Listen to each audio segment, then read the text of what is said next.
Good evening, ladies and gents. Here we are again to read a little bit from Romeo and Juliet. So we have our Dover Shakespeare here, and we've got some notes to pass you away, some ideas to pass you away. And I'm going to try and keep this, if I can, to about a half an hour tonight, because I got to go make the fish, that kind of thing. Friday. It's Friday, folks. Rejoice. With all the gloom and doom that we can dwell upon, there's also a great deal of blessings sent our way every day. So my thanks to you all for joining me, and we're going to be reading today from scene 4. This is Act II, scene 4, and primarily it's Benvolio and Mercutio, though Romeo comes up in the nurse as well. Now, what I really want to touch on, just to get it out of the way, is there's a famous line in here where Mercutio talks about Tybalt, the cousin of Juliet, and calls him more than the Prince of Cats. And there's a lot that's been spilled about that, talked about that. What does he mean, the Prince of Cats? What is this nonsense? It's a reference which I think is lost on us for a number of reasons. One of which is because we don't think anymore in terms of witchcraft, and also because we don't have immediate reference to a lot of documents that were around in Shakespeare's day. So the character of Mercutio makes this comment about Tybalt, and the audience would probably have at least gotten some idea about what he was talking about. But for us, it's like, what do you mean? What are you talking about? So I want to talk about that just a wee bit. So let's do this. We'll go ahead with the reading first, and then I'm going to expound a little bit on this idea of the Prince of Cats and what's meant by Prince of Cats here. So let's begin together. We'll read a bit. This is Act 2, Scene 4 of Romeo and Juliet, and we start in a street with Benvolio and Mercutio. Where the devil should this Romeo be? Came he not home tonight? Not to his father's. I spoke with his man. Ah, that same pale-hearted wench, that Rosaline, torments him so, that he will surely run mad. Tybalt, the kinsman to old Capulet, has sent a letter to his father's house. A challenge! On my life. Romeo will answer it. Any man that can write may answer a letter. Nay, he will answer the letter's master, how he dares, being dared. Alas, poor Romeo. He's already dead, stabbed with a white wench's black eye, shot through the ear with a love song, the very pin of his heart cleft with the blind boy boy's butt shaft. And is he a man to encounter Tybalt? Well, why? What is Tybalt? More than Prince of Cats, I can tell you. Oh, he's a courageous captain of compliments. He fights as you sing prick-song. Keeps time, distance, and proportion. Rests me his minim rest, 1, 2, and the third in your bosom. The very butcher of a silk button. A duellist. A gentleman of the very first house, of the first and second cause. Aha! The immortal passado, the punto reverso, the high. The what? The pox of such antic lisping, affecting fantasticos. These new tuners of accents. By Jesu, a very good blade, a very tall man, a very good whore. Why, is not this a lamentable thing, grandsire, that we should be thus afflicted with these strange flies, these fashion-mongers, these perdona-me's who stand so much on the new form that they cannot sit at ease on the old bench? Oh, their bones. Enter Romeo. Ah, here comes Romeo. Without his roe, like a dried herring. Oh, flesh, how art thou fishified? Now is he for the numbers that Petrarch flowed in. Laura to his lady was but a kitchen wench. Mary, she had a better love to berhyme her. Dido, a dowdy. Cleopatra, a gypsy. Helen and Hero, Hieldings and harlots. Thisbe, a grey eye or so, but not to the purpose. Signor Romeo, bonjour, as a French salutation to your French slop. You gave us the counterfeit fairly last night. Romeo responds, Good morrow to you both. What counterfeit did I give you? The slip, sir. The slip. Can you not conceive? Pardon, good Mercutio. My business was great, and in such a case as mine, a man may strain courtesy. That's as much as to say that such a case as yours constrains a man to bow in the hams. Meaning to courtesy? Thou hast most kindly hit it. Most courteous exposition. Nay, I am the very pink of courtesy. Pink for flower. Right. Why, then, is my pomp well flowered? Well said. Follow me this jest now, till thou hast worn out thy pomp, that when the single soul of it is worn, the jest may remain, after the wearing solely singular. Oh, so single-souled jest, solely singular for the singleness. Come between us, good Benvolio. My wit is faint. Switch and spurs, or I'll cry a match. Nay, if thy wits run the wild goose chase, I have done, for thou hast more of the wild goose in one of thy wits than, I am sure, I have in my whole 5. Was I with you there for the, goose? Thou wast never with me for anything when thou wast not there for the goose. I will bite thee by the ear for that jest. Nay, good goose, bite not. Thy wit is a very bitter sweeting. It is a most sharp sauce, and it is not well served in to a sweet goose. Oh, here's a wit of Cheverel that stretches from an inch narrow to an ell broad. I stretch it out for that word broad, which added to the goose proves the far and wide a broad goose. Why is not this better now than groaning for love? Now art thou sociable, now art thou Romeo. Now art thou what thou art, by art as well as by nature. For this drivelling love is like a great natural that runs lolling up and down to hide his bauble in a hole. Stop there, stop there. Thou desirest me to stop in my tail against the hair? Thou wouldst else have made thy tail large, says Benvolio. Oh, thou art deceived. I would have made it short, for I was come to the whole depth of my tail, and meant indeed to occupy the argument no longer. Here's goodly gear, says Romeo. Enter the nurse and Peter. A sail! A sail! Says Mercutio. Two, a shirt and a smock, responds Benvolio. Nurse, says Peter. Anon, my fan, Peter. Good Peter, to hide her face in, for her fan's the fairer of the two. God ye morrow, gentlemen. God ye good den, fair gentlewoman. Is it good den? 'Tis no less, I tell you, for the body hand of the dial is now upon the prick of noon. Out upon ye! What a man are you? Romeo says, One gentlewoman that God hath made himself to mar. By my troth, it is well said, for himself to mar, quoth I. Gentlemen, can any of you tell me where I may find the young Romeo? I can tell you, says Romeo, but young Romeo will be older when you have found him than he was when you sought him. I am the youngest of that name, for fault of a worse. You say well. Yea, says Mercutio, is the worst well? Very well took, i' faith, wisely. If you be he, sir, I desire some confidence with you. Oh, she will indict him to some supper, says Benvolio.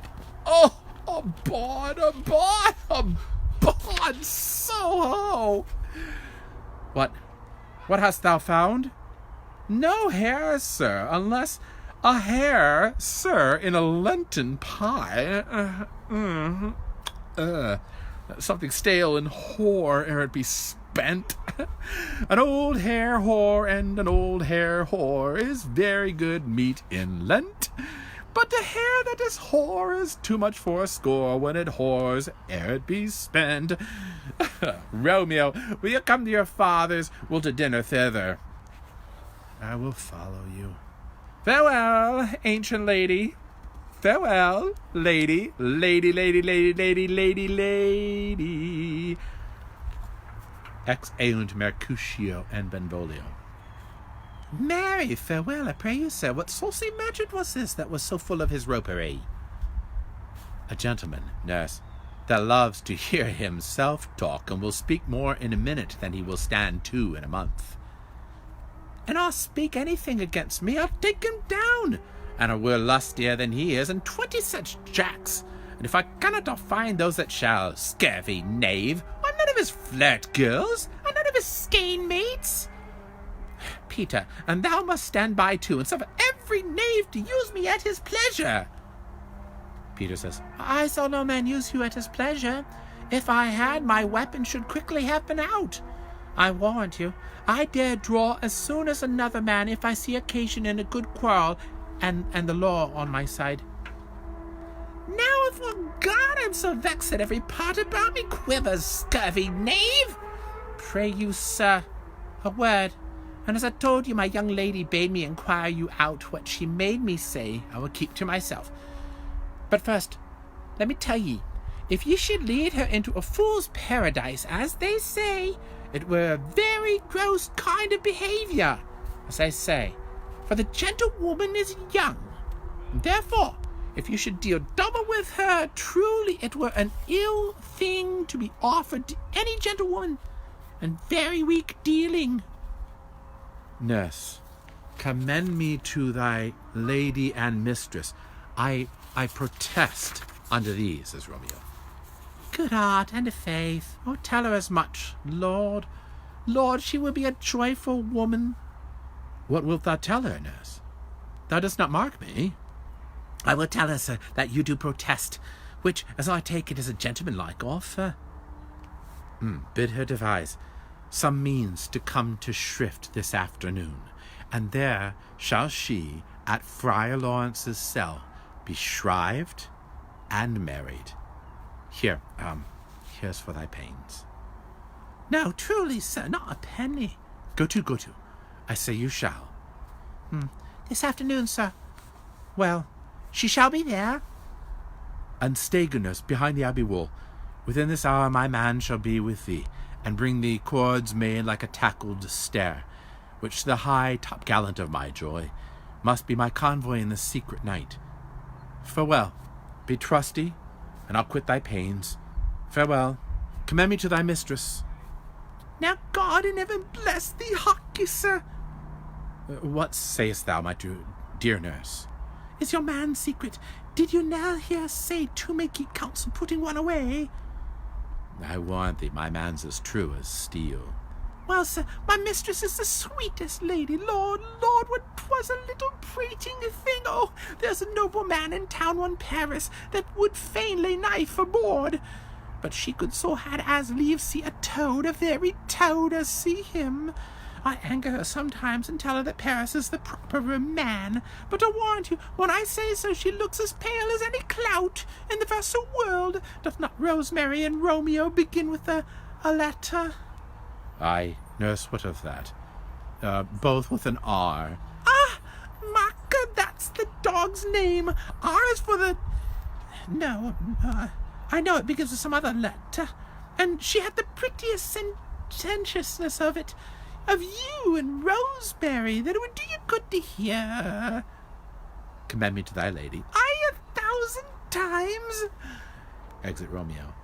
Peter, anon. Peter, take my fan, and go before, and apace. Exeunt. Whoa, wow. Saucy stuff. You know, Shakespeare is loaded with ribald jokes, off-color jokes. And if you ever think that a passage of Shakespeare is dirty, it probably is. Rule of thumb. Sorry, of thumb.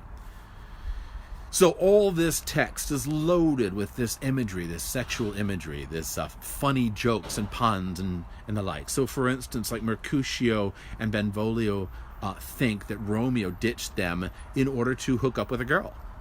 And when he comes back, they make all these jokes about the French and his French lady and having the French pox and all.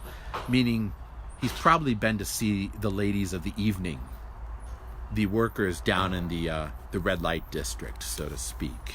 And then when the nurse shows up and says, I'd like to have some more conversation with you, they go nuts because they think, oh, it's this old lady that he was hanging out with. It's this old lady that he was hooking up with. And so for them, it's just amusing as all get out.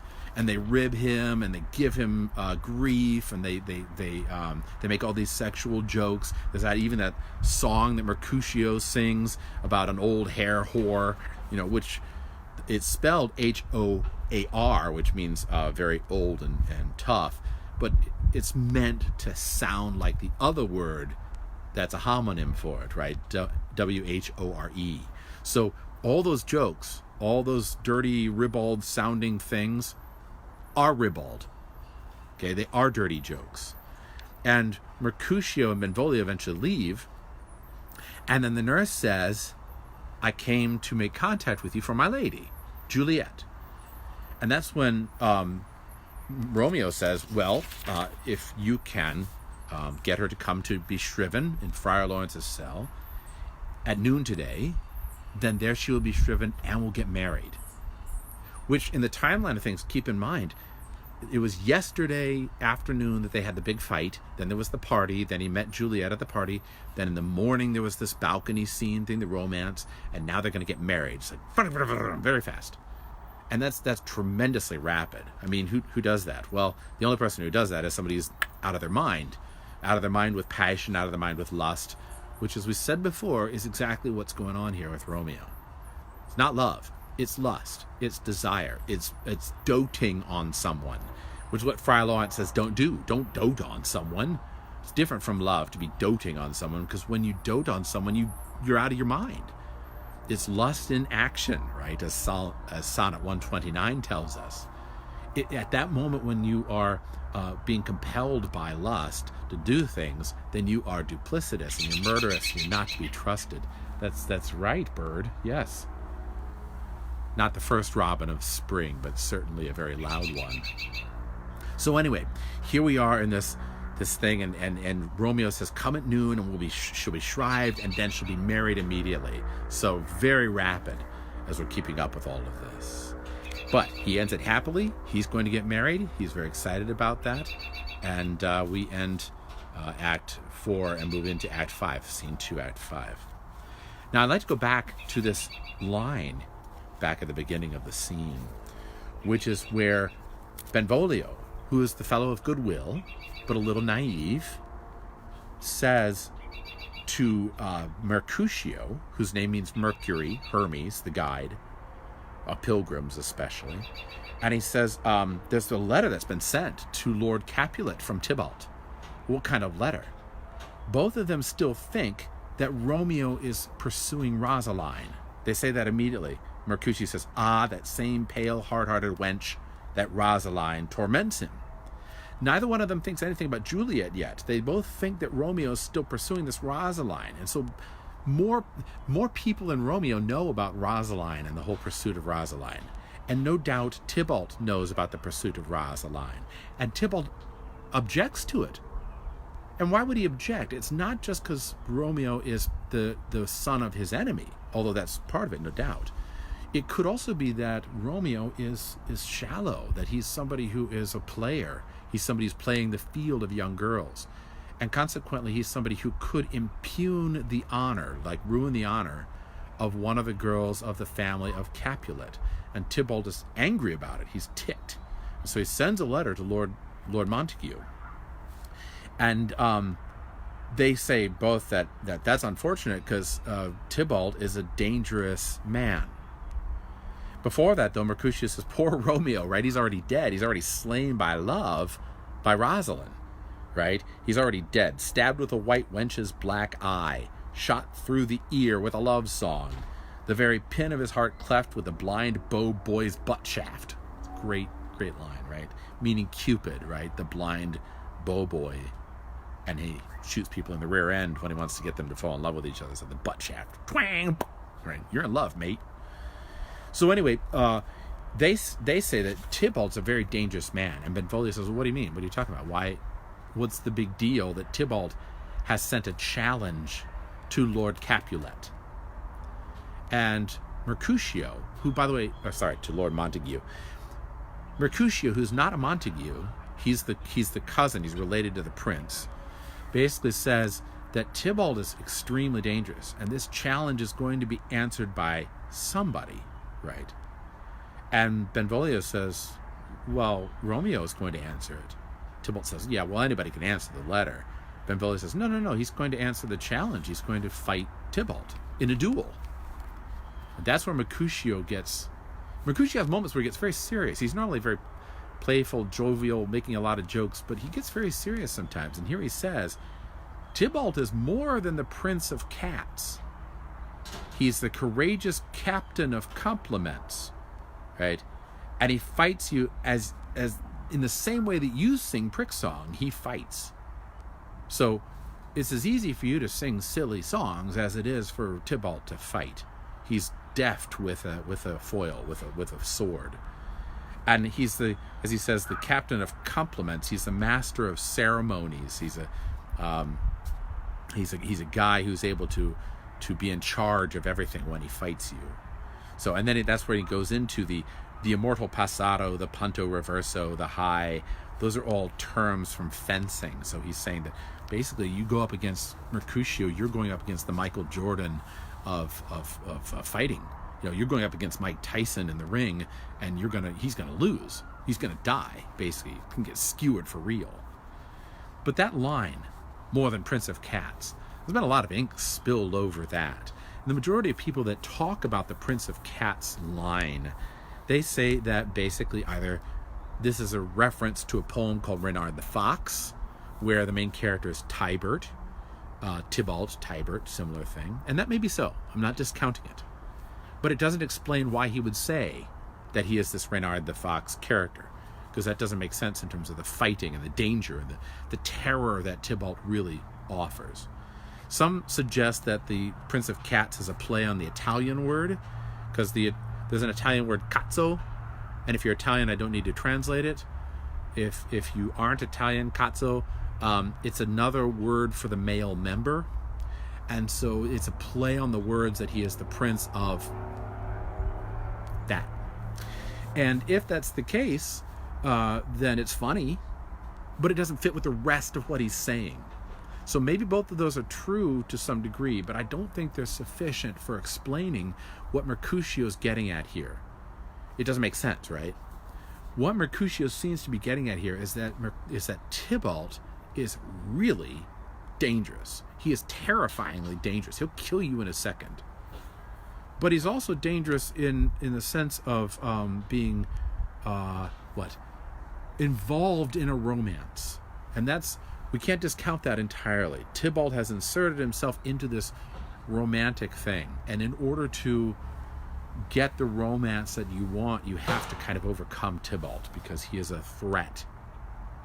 Now, it's interesting to note, when you start looking at some of the other things available to us, because our generation, right, we didn't have access necessarily to Reynard the Fox immediately, and unless we spoke Italian, we wouldn't get that joke at all.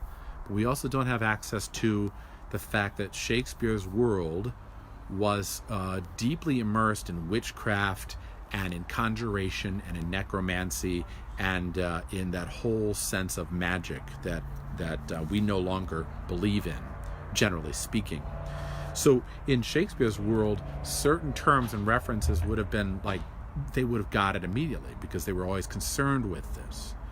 People of Shakespeare's generation were very concerned with witchcraft, and they believed deeply in demons and the existence of demons. And I don't want to go on too much at this because I don't like talking about demons too much. But in his world, there were two works that were written right around the time of Shakespeare. One of them was the Ars Goetia, the art of conjuring or conjuration, part of a work called the Lesser Key of Solomon, which the whole work was compiled in the 1600s, but was already in fragment form in the even the 1400s. The Lesser Key of Solomon and the Ars Goetia, from a Greek word, Goetia, meaning sorcery, originally derived from the word to cry out or to wail. Then there's a second work by Johann Weyer, and that was written in 1577, and that's called the Pseudomonarchia Daemonium. So you have two works here. You have the Ars Goetia, and you have the Pseudomonarchia Daemonium, which are two still existing works, and you can look them up, that were around in Shakespeare's day. And what that means is that there were probably other works or other forms of knowledge, either by word of mouth or by tradition, that Shakespeare, I have no doubt, had access to. And certainly his audience, James, the King James, had access to it because he wrote his own work on demons and demonology, and it incorporated whole sections of this pseudomonarchia. So that being said, those works were lists of how to conjure demons, among other things, and the names of demons and what they presided over.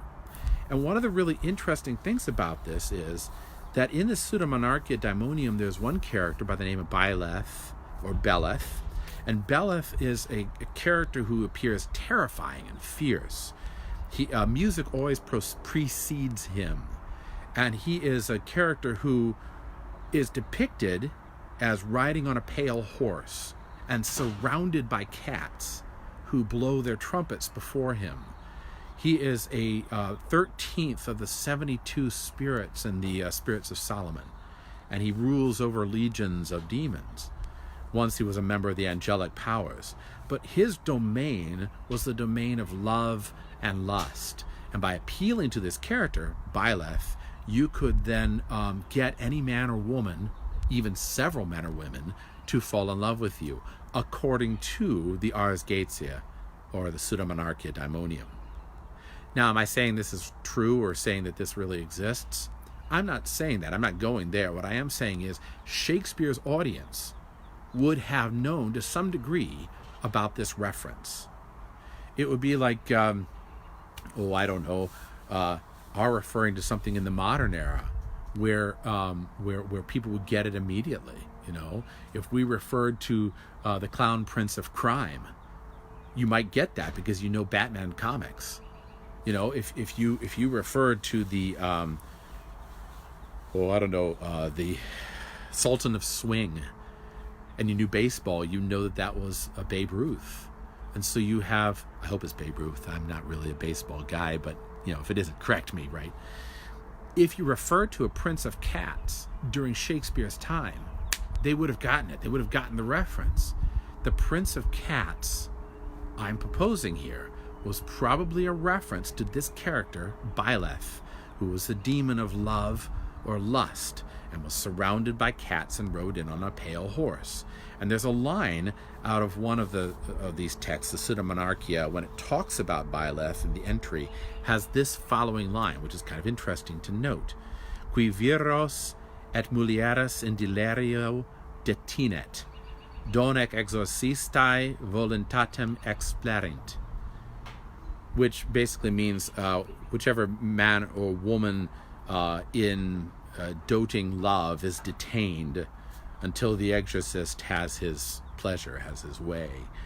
Meaning that if the conjurer, if the man who is conjuring up this demon, conjures up this demon, and the demon allows him to have any man or woman in a delirium, in a doting fashion, until the demon is released. Why is that important?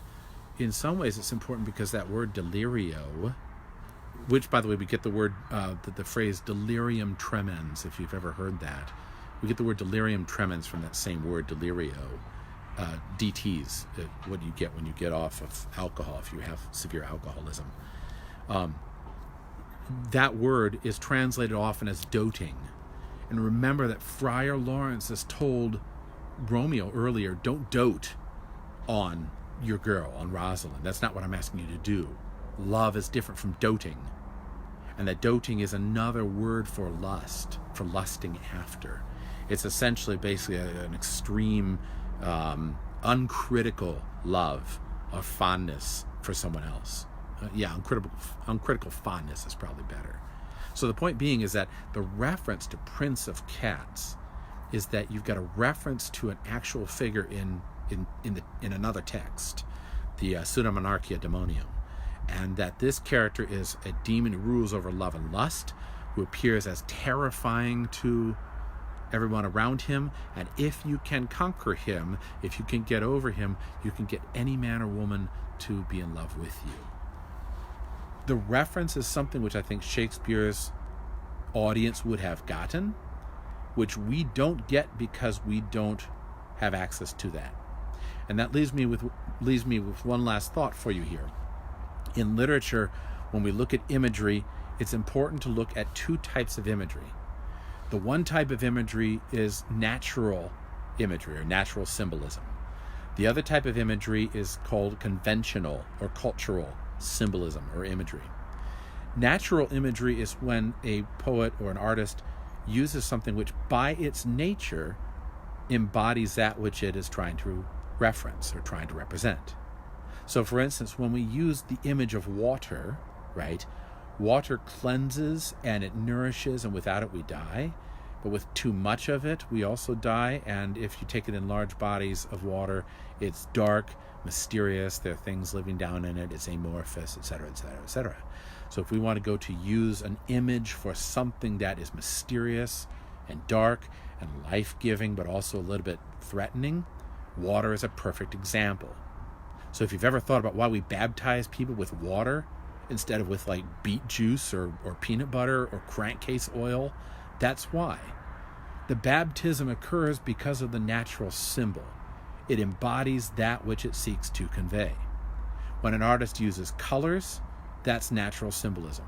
When an artist uses certain images or certain words, certain natural images like trees and clouds and things, he uses them because they have a natural element to them that embodies something they want to convey.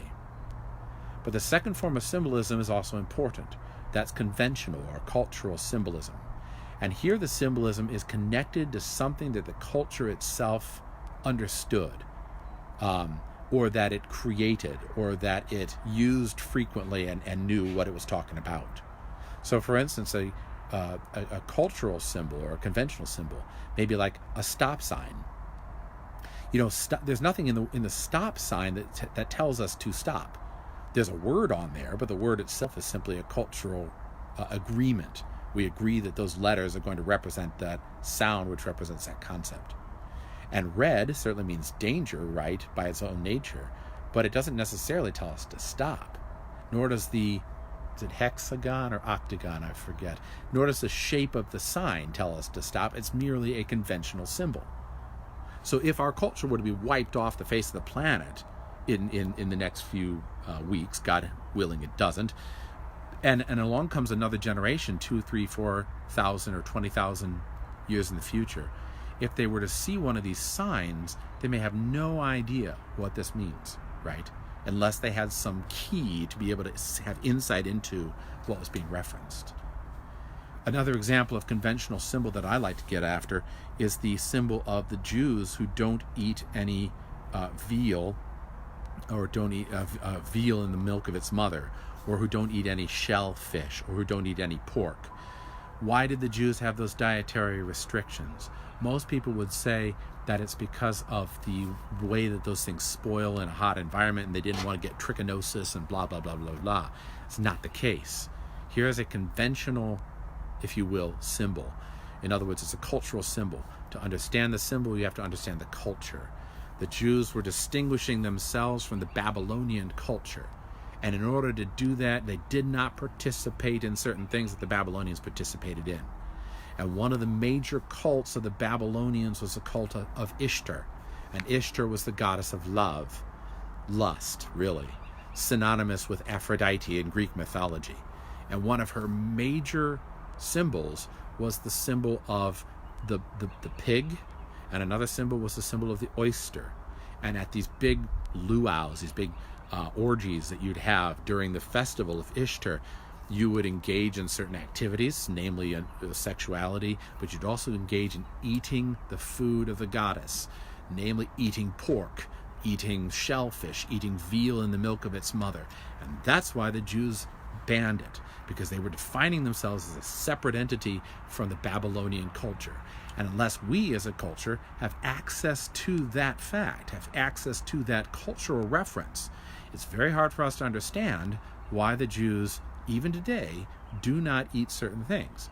It's because they were defining themselves away from that culture. So whenever we look at a piece of literature or art, we have to, on the one hand, look at what do the symbols mean in terms of their natural conveyance across generations and across cultures. And second, what do they mean in terms of what the culture itself has to say about itself, agreeing upon their own symbols and their own references. Here, we have Shakespeare's audience that would have had access to this work, the Sutta Monarchia Daemonium, and who would have understood that this is a reference to a specific character who was in charge of love and lust. And so Tybalt then becomes the embodiment of that love demon. And we'll see in future scenes, how does that play out? And how do those symbols that the culture itself would have gotten, how did they become part of our understanding of the play? Well, it's getting dark. My family is no doubt close to expiring away because they have no food and they need someone to come and cook for them, and that would be me. And so I need to go and make the fish.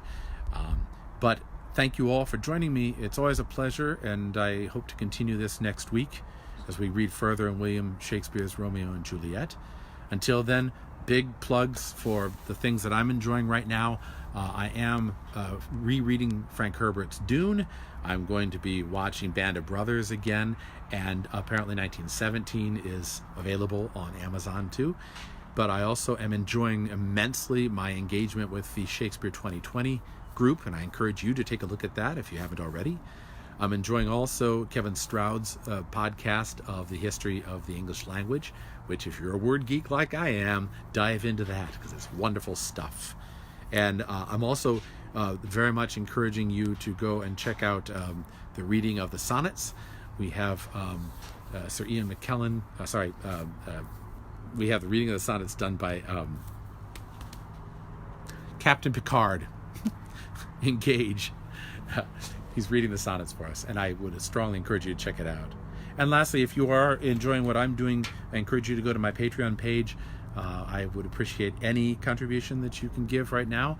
And if you can't, I understand that too. Just give a like to the video. Until we meet again next week, stay safe, stay healthy. God bless you and all your family. Take care.